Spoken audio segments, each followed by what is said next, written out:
ಮಹಾರಾಷ್ಟ್ರ ರಾಜ್ಯದ ಸೊಲ್ಲಾಪುರ ಜಿಲ್ಲೆಯ ಉತ್ತರ ಸೊಲ್ಲಾಪುರ ತಾಲೂಕಿನ ಬಾಣೆಗಾಂವ್ ಗ್ರಾಮದ ಮಹಾದೇವ ಮಂದಿರ. ಇಲ್ಲಿ ಕಾಣಿಸುತ್ತಿರುವ ನಂದಿ ವಿಗ್ರಹ ಇದು ಇತ್ತೀಚೆಗೆ ಸ್ಥಾಪಿಸಲಾದಂಥ ವಿಗ್ರಹ.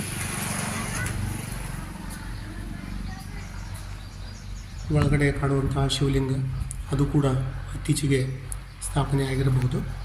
ಮಂದಿರದ ಎಡಭಾಗದಲ್ಲಿ ಒಂದು ಚಿಕ್ಕ ನಂದಿ ವಿಗ್ರಹ ಇದೆ, ಬಲಭಾಗದಲ್ಲಿ ಒಂದು ಚಿಕ್ಕ ನಂದಿಯ ವಿಗ್ರಹ.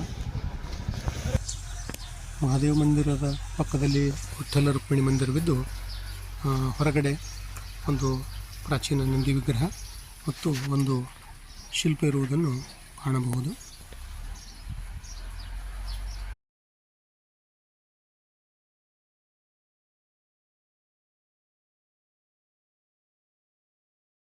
ಬಾಣೆಗಾಂವ್ ಗ್ರಾಮದ ಹನುಮಾನ ದೇವಾಲಯ.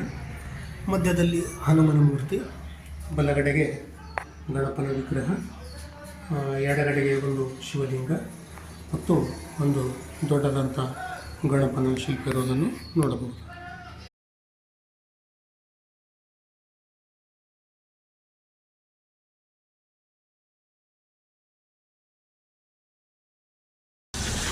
ಬಾಣೆಗಾಂವ್ ಗ್ರಾಮದ ಬ್ರಹ್ಮನಾಥ ದೇವಾಲಯ.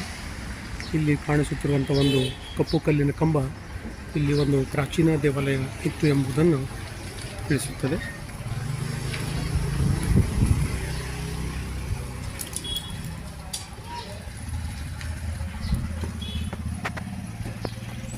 ಬ್ರಹ್ಮನಾಥನ ಪಕ್ಕದಲ್ಲಿ ಒಂದು ಶಿವಲಿಂಗ ಇರುವುದನ್ನು ನೋಡಬಹುದು.